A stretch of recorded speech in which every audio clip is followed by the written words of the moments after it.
Hi friends, happy Monday. Thanks for joining us for our new show I here know. on 13 Plus. It's a big day for us. It's a big day. We teased it on Friday. We did. All the folks were sitting at home over the weekend waiting in anticipation to hear the new name. The new name. We didn't even know the new name. Now we do. What is We our do. new name? It is Unscripted on 13 Plus. So that's what it is. Super exciting. That's us, so it's perfect, yeah.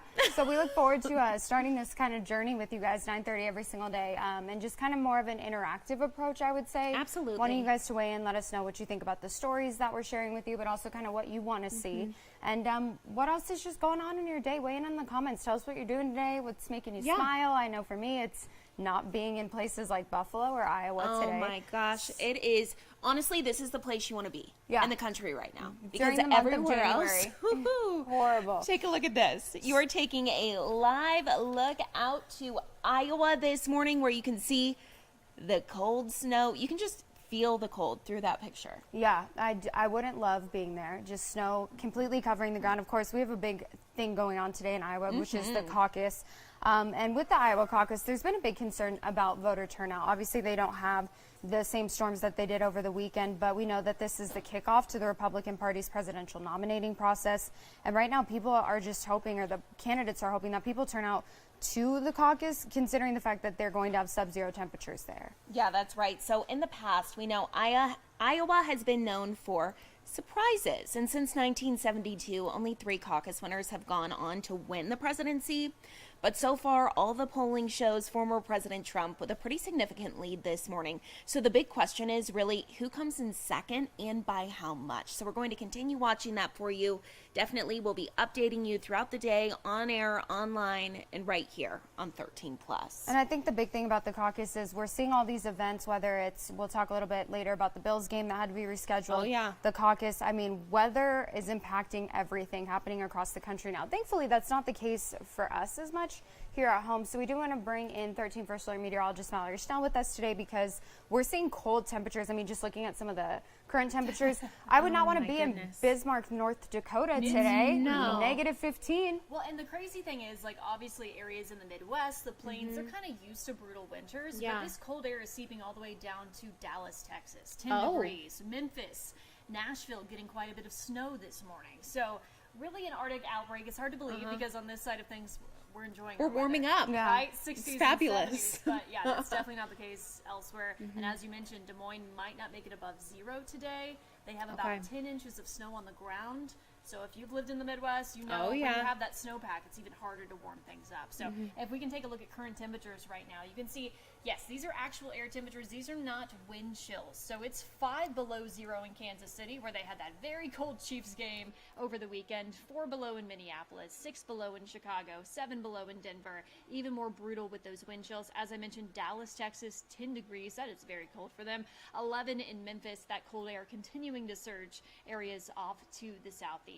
And latest satellite radar, this is what I was talking about. It's snowing in Tennessee this morning, which they can get from time to time, but Nashville's likely getting several inches there. Northern portions of Mississippi, Alabama, Georgia, Arkansas, probably even northern Louisiana, dealing with some wintry weather that stretches all the way over to Virginia.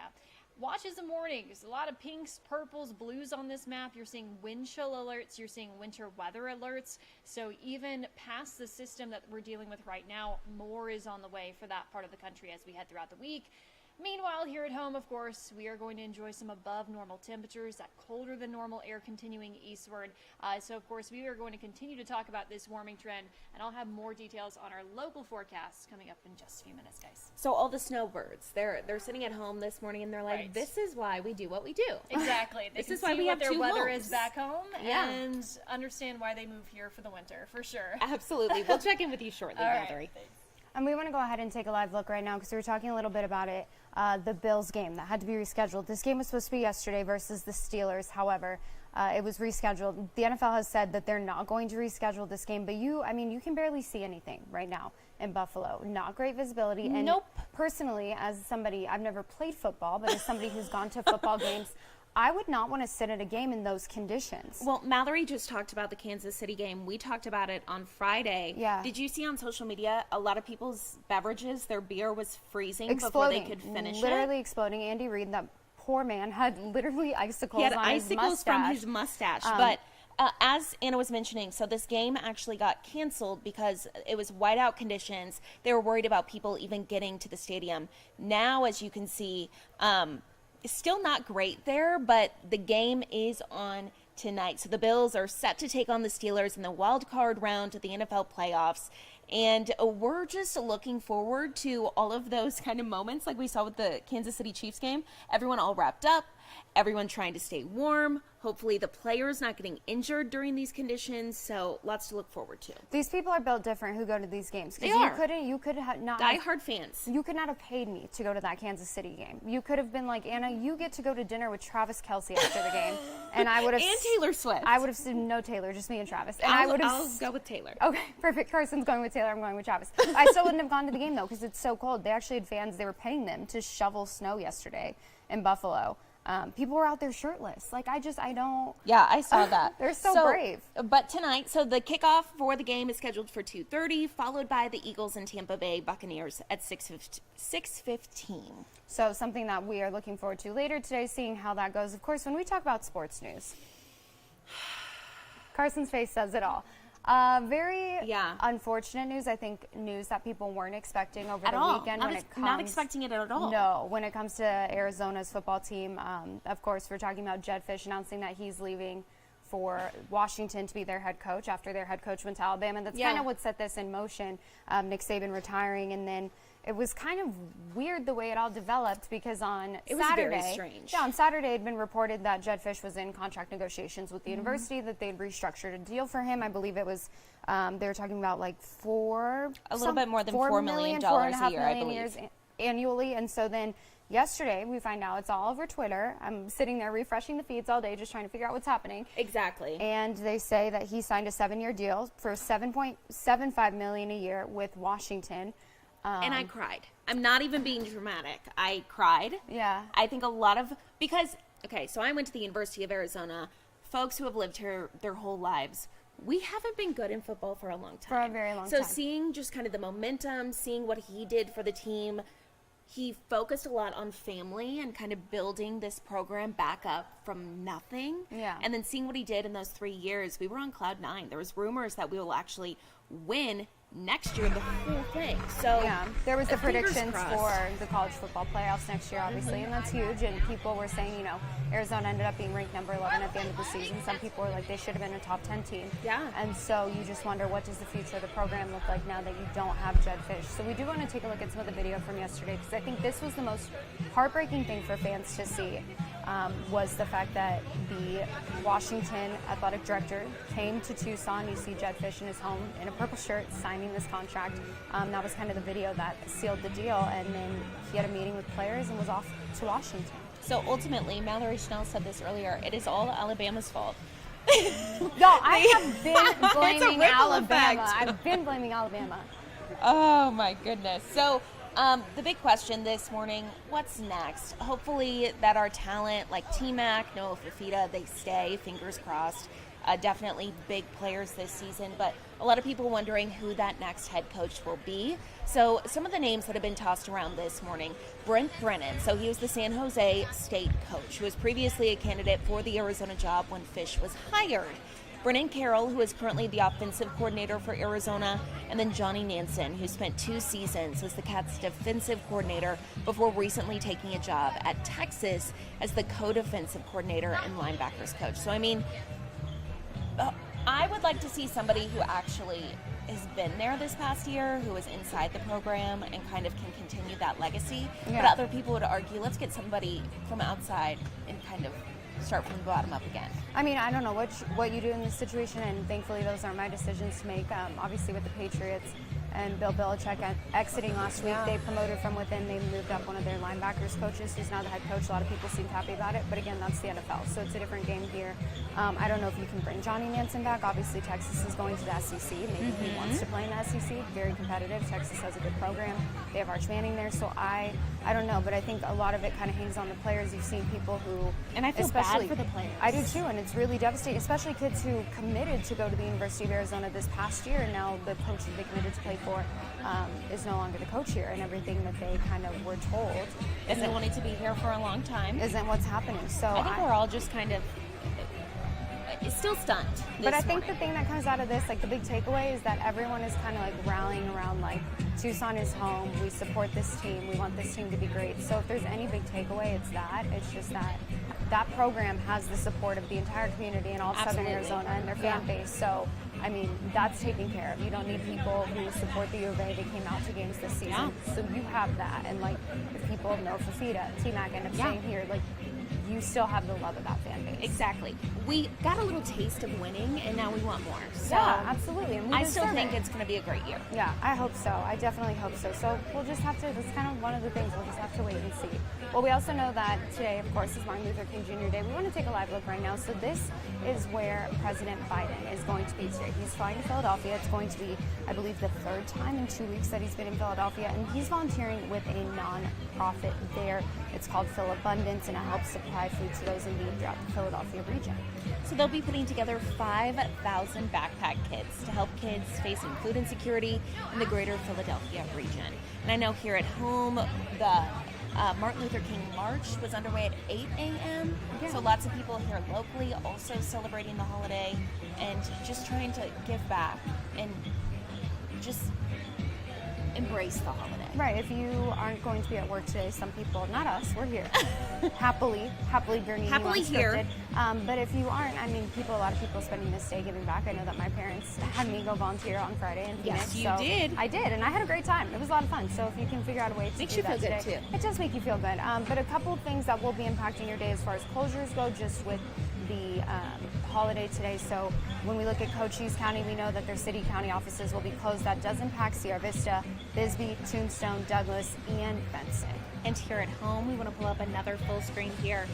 All the city offices will be closed. No trash or recycling collection today, and waste collection will resume tomorrow. So pretty common with big holidays like this, but again, always a good reminder this morning for Yeah. those folks who might set out their trash and be like, why was it not picked up tomorrow morning? Right, but good news is that if we look outside right now, maybe pause that, take a look at that. Look at those conditions for Martin Luther King Jr. Day. I mean, as far as like holiday day off, you could go hiking, enjoy the time outside, take your pups out, like very good January holiday weather here. Yeah. So we have Mallory with us again, talking about our weather here at home. I know we talked about across the country, and we're not dealing with what great. they're dealing with, Yeah. thankfully. Right. So here at home, what are we looking at for the week ahead? Really nice weather. 60s and 70s, kind of what people have been wanting. Last week was pretty chilly. We had 40s and 50s, some low 60s. But this week we're going to be back above normal. So 68 is going to be our high temperature today. We're back up to 70 tomorrow. And then the warmest day of the week will be Friday. So we'll continue to see that warming trend thanks to a ridge of high pressure. That's going to keep the east side of the country chilly. It's going to keep the west side of the country a bit warmer. Currently, of course, a bit cool to start the day. We have 30s, 40s, and 50s on the map depending on where you are. It's 44 degrees at TIA around 9:45 this morning. 52 in Sierra Vista, 40 in Nogales. We still have some upper 30s in Wilcox and Safford, and 48 degrees in Marana. So today's forecast across the area, mostly sunny to partly cloudy skies. A few clouds may filter in by this afternoon and evening. Otherwise, enjoy those highs in the mid to upper 60s. Tucson, Nogales, Green Valley, and San Manuel. And we're really not tracking any rain chances, at least through the work week, through Friday, thanks to that ridge. It's really not until we head into maybe Sunday night, and into next week that we start to have some of those rain chances, maybe some mountain snow chances returning to the forecast. So when you see the next 7 days here, really it's just talking about Sunday at this point. Probably a bit more active as we head into next week. So moral of the story, get out and enjoy the nice weather this week. Yeah. 68 today, 40 tonight. You can see 70s take us through the rest of the week and potentially even into this weekend. So if you have weekend plans, I'd say Saturday is probably the better day because we could be tracking some of that rain and mountain snow by Sunday. And you mentioned hiking. I believe today a lot of the state and national parks are free because it's a federal holiday. So check into that. I thought you were going to say they're closed, and I was like, well, great. No. As I tell people to go out and hike. No, usually on federal holidays like today, they tend to be free. So check that out. Well, the more you know. See, Mallory knows everything. Yeah, check Not that out, everything, everyone. but- Definitely, if you're going to go hike or if you're going to volunteer, or let us know in the comments how you're going to spend your holiday, as we're here at work. Yeah, and good news We is, love it, though. Could be worse. Look at that forecast, and then let's take a live look at this shot again from Buffalo. We could be there. So So, I mean, come on. Look at the 7-day that we have, 75 degrees by Saturday. Mallory, thank you. Mallory, we love the good news. We could not ask for more, Mallory. Thank you, friend. Well, something else that we're keeping an eye on today, obviously, if you are in the true crime sphere whatsoever, you've probably heard about this case, the Gilgo Beach killings, obviously something that was unsolved for more than a decade. And we do have some developing news today about the man who is suspected in this case has been charged with a couple of those murders. Yeah, that's right. So investigators say they will announce a significant development in the case following his court appearance tomorrow morning. Now, he has already been charged with killing 3 women. We've reported on it numerous times. In total, the bodies of 11 people have been discovered along Gilgo Beach dating back to 1996. So not new news for folks. We've been hearing about this man for quite some time, and definitely these individuals who were taken, who people were looking for him or them. So he has pleaded not guilty to the charges against himself. But again, tomorrow, looking forward to that significant development. And of course, we'll bring you the very latest here on Unscripted on 13+. Yeah, Rex Heuermann is his name, and a big case that was unsolved for a long time. And I think there was a lot of just controversy around it because a lot of the victims in the case were sex workers. And so people felt like they didn't want it to be solved. And thankfully, they figured out a suspect in this case, Rex Heuermann, and hopefully just getting more justice for all 11 people who were impacted by that crime. Absolutely. Well, something else that we don't talk about during the month of January, I think talk about enough, is the fact that January is actually Stalking Awareness Month, and it's a crime we talked about a little bit on Friday in kind of our preview of Unscripted on 13+, but it's a crime that actually, if we look at the numbers, it impacts 1 in 3 women on average in their lifetime, and 1 in 6 men will experience stalking, and it's something that can happen from strangers, somebody you never even met, they just came across your profile on Instagram. It can be people that you know, people that you've dated, family members, and it's something that's not talked about enough because it's a crime where unless you experience it for yourself, it's hard to have proof of it, and only you can know how uncomfortable it is or what someone's doing. And you were talking a little bit about this on Friday. It isn't just a white and black thing. No. There's so many different platforms now and different ways that people could stalk another individual, and I think that's where it gets hard to understand. Is this stalking? What is stalking? Right. And you really looked into that. Yeah, so we talked with the hosts of a podcast called Strictly Stalking, and they focus only on stalking cases. Just people sharing their stories, really, this is what happened to me. Some of the cases, it's completely online, cyber stalking. Just behaviors that make you feel uncomfortable, and obviously there are cases where we think about, the guy with the hood on in an alley. That does happen too, but that's not the only thing that it looks like, and so I would really just say that this month in particular, familiarize yourself with this crime so that you know if you've been a victim of it, or you can help somebody who has been a victim of it, because a lot of the time there's different statutes in every single state, so it's enforced very differently, so there's only so much that law enforcement can do, and so you really need to be the advocate if you know somebody else to step up for them and say, like, hey, I recognize this behavior is impacting you. I recognize somebody's doing this to you. How can we help you? So we want you guys to listen to this podcast, just kind of how it came about, how in the true crime sphere, when we talk about serial killers, all the things, they focus specifically on this crime that's really not talked about nearly as much as it should be. Yeah. I guess the first question, and I know me and Jake were talking about this just a little bit, like your podcast specifically focusing on stalking. How is that an idea that you came up with? Because I think when we talk about true crime, we talk about murders and obviously serial killers, but a lot of people don't talk about this aspect and this kind of genre of true crime. Yeah, I mean, that's exactly the reason why we did. We knew we wanted to do a true crime podcast, and there's a lot of true crime podcasts out there, everything under the sun. And Jake had mentioned stalking, and I love true crime. I'm all about it. I'm watching it all day long, and I was like, well, I don't know anything about stalking. Like, why would we do that? So I started researching it, and I was like, wait, there's this whole crime that I just don't know about, which is crazy. Because it's so underreported, it's, never talked about. It's just something that isn't really out there. I mean, it's happening to everybody and no one's talking about it. So we figured that was our goal then, like, let's talk about something that no one else is talking about. And once we started, it really kind of turned into this thing. It took off on its own where, we started helping people. We started learning about it. I think we learned a lot along with our listeners, which was really cool. One of the things that's really interesting is that you guys give people an opportunity to share their own stories. And I've kind of noticed this pattern that, like, some people want to divulge the story and just kind of tell it on their own. And so you guys just kind of let them. And then other people, you kind of have to ask the questions and get it out of them. How surprised were you when you started doing this by the number of people who have been victims of this crime and the number of people who came forward and were like, hey, I also have a, story to share? There's so many people. I mean, it's crazy how many people out there have been or are currently being stalked. I mean, the numbers are astronomical, and they're not even the right numbers. There's so many more people out there that are dealing with this than we would know. It was difficult at first to find people that wanted to come forward, because it's not the safest thing to talk about when you're being stalked. You talk about your stalker because you're being stalked. A lot of stalkers just don't stop stalking you. It's something that's ongoing. So I think that's the reason a lot of people don't come forward. And I know that Jake and I were talking a little bit about one of the episodes I listened to most recently was a woman she was military based. She was in Fort Huachuca, ended up in Colorado, kind of went to Virginia. And I think what's kind of surprising about some of these cases is there's really no resolution. It's kind of like the end of it. It's a waiting game. The perpetrator can end up going to, I guess in this instance, he went to a mental health facility, but he gets out in 3 years and there's no protections for her. How often do you kind of see that being the outcome?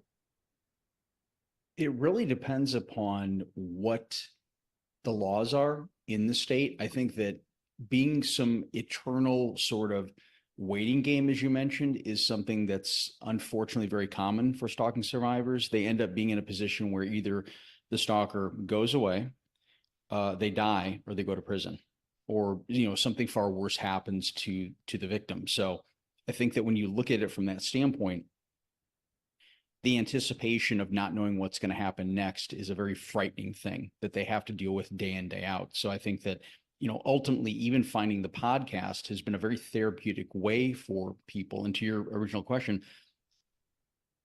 I didn't realize, and Jamie didn't either, that there was such a void of people out there wanting to share their stories and not being able to do so. I mean, they go into the police, they're sometimes not believed, their family and friends really don't know how to deal with this, and they themselves end up having to become their own advocates. They end up having to start organizations, having to reach out, having to vocalize all the fears and the troubles and the traumas that they're dealing with, because the support's not there.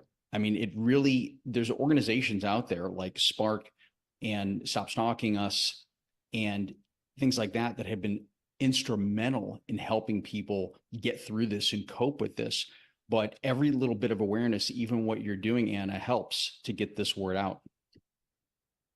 And so then another question that I have, just kind of with people not being believed, is something that I noticed is that these are crimes that are specifically targeted to one person. So for them, they're noticing these behaviors, these patterns, but it's hard to collect evidence on those kinds of things. It's hard to say, hey, I saw this person, or hey, this person's doing this. And it's not a typical crime where like, oh, you have a crime scene and you have evidence. It's a repeated behavior. So for people who are victims, what is the best thing that they can do to get somebody to believe them?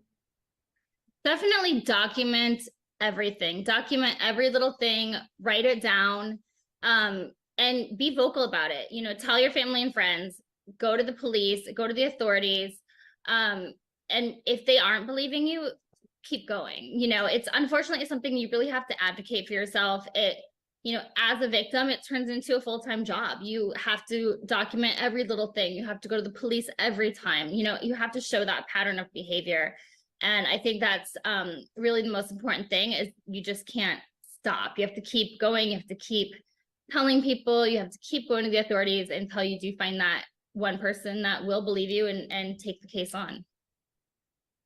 That's just such a frustrating thing, because like you said, it does become a full-time job, and it's like every single second of every single day you're looking over your shoulder praying that something won't happen. So to that note, out of all the cases that you guys have covered, how many times have you seen them escalate into violence? Quite a bit. Yeah. And it's hard to say who is going to escalate into violence. We know that stalking is a precursor to murder, oftentimes, unfortunately. And we're talking to survivors. So, a lot of the people that we talk to are hopefully on their way to getting some form of justice. Not all of them, but it is definitely a precursor to murder. And stalking and domestic violence often go hand in hand. That's one of the unfortunate things is you see so many dating and relationship scenarios turn into domestic violence that turn into stalking. So that's one of the things is often when you're sharing the information about being stalked with law enforcement, there's often other things going on as well, especially in a dating or domestic violence situation or dating and relationship situation. With victims, specifically all the people that you guys have talked to, have you noticed like a pattern? Is there any certain like victim profile, or is it really anybody can be a victim of this crime? It's anybody. I mean, you could be in the bank, in line at the bank, and the person behind you starts obsessing and follows you. It could be your father, mother, you know, any kind of family member, anyone you've ever met in your life, someone you haven't met in your life. I mean, it's, you know, anyone can be stalked by anyone. It's kind of one of those things where we can't really pinpoint it. There is a lot of, you know, intimate partner stalking. So, you know, someone you're divorcing or you're with at the time, or, you know, some kind of relationship like that, but it's anyone at any time. So with January being Stalking Awareness Month, what's something that you think people need to be aware of just when it comes to this issue and taking it more seriously, making sure that victims are protected so they're not going 20 years running and hiding from, you know, the perpetrator?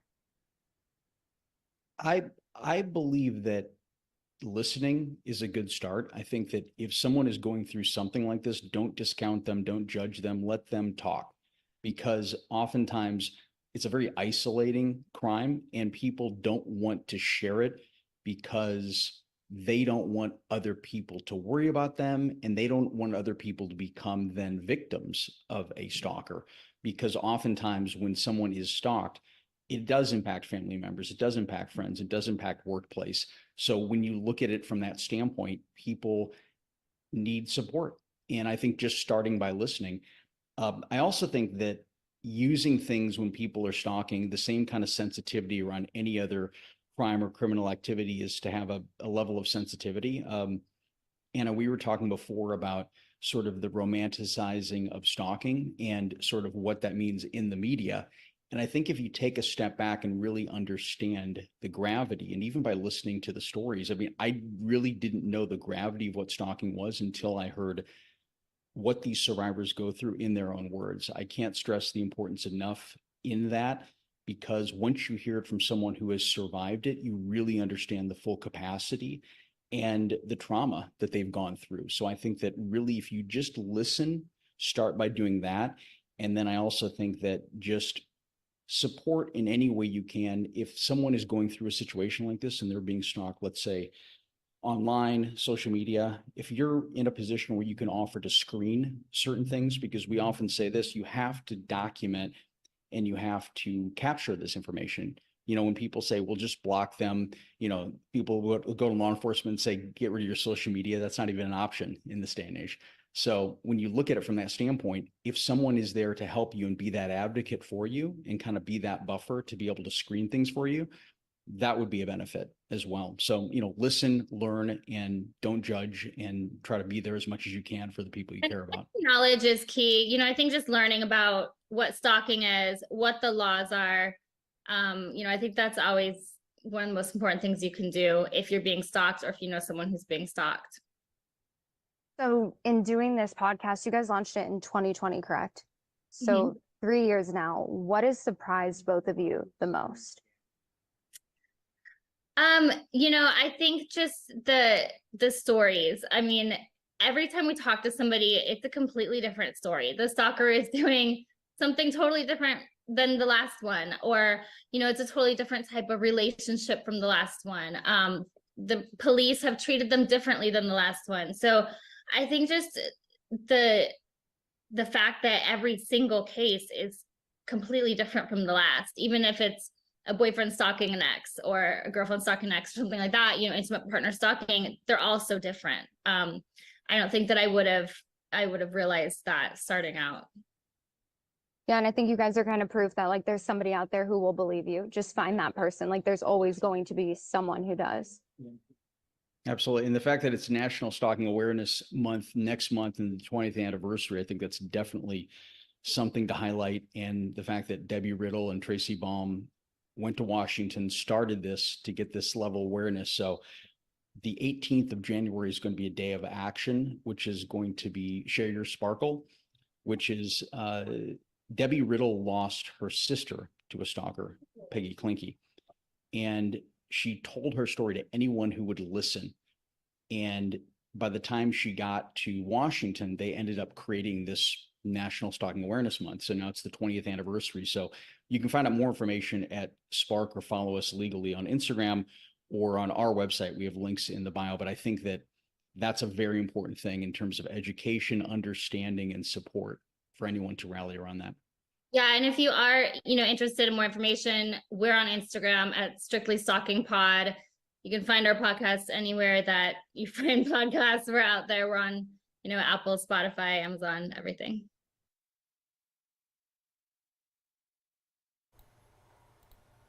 So we do want to take you out to this website right now, just so that if you would like to learn more about kind of just stalking awareness during the month of January. Also, a really important day coming up. January 18th is going to be the first ever National Day of Action for Stalking Awareness. And the woman that you see there on your screen, Peggy Clinky, she was murdered by her stalker back in 2003. So her family is kind of behind, well, really her older sister is behind the Stalking Awareness Day, has done a lot of activism trying to help victims become more empowered. And so you can actually print out the sign that you see there on your screen, take a picture with it on January 18th, which is this Thursday. And the slogan for this year is just kind of sparkle against stalking. So just posting that picture, letting people know that you went to the website, that you are aware of, some of the indicators of stalking, and that you support people who may be impacted by this in our community. And of course, you can also watch that video there on your screen to learn more about Peggy, her story, now how her sister took this tragedy and turned it into activism to help protect other victims. So really important just to talk about this during the month of January. And if you want, go check out the Strictly Stalking podcast. If you're looking for a new podcast to listen to, a really good one. There's actually a story that impacts somebody who was living down in Fort Huachuca. So yeah, kind of a local tie there. But we want to just take a look real quick. Look outside. That's us. Gorgeous. That's Buffalo, New York. Oh, no. And here's us again. So great weather today. Really good way to start off our week. The beginning of January. I mean, you can't really ask for more. Middle of January. Again, looking out at Buffalo, they have a football game there in about 4 hours. So we'll see how that goes. Yeah. As Anna mentioned a little bit earlier, they're actually paying people to help shovel snow ahead of that game. And if you just want to tune in for the show, it's actually being aired on 13 News. It's scheduled for 2:30 and it is followed by the Eagles and Tampa Bay Buccaneers. That is tonight at 6:15. So lots of football in very cold conditions. Yeah, lots of things going on today. Of course, football, all the good things, and good weather here. I mean, what more can you ask for on a Monday? Nothing. Nothing. And comment Unscripted, 13 plus. Unscripted, 13 plus. Thank you for watching. Comment in. Tell us what you want to see maybe tomorrow or how you're spending your holiday, and we'll make sure to respond and act accordingly. Yeah, and thank you, Roberta, for saying hi. We appreciate you. Our first We love comment the on love. Unscripted. We look forward to many more. Have a great rest of your Monday. We'll see you back here tomorrow morning. Thank you for watching.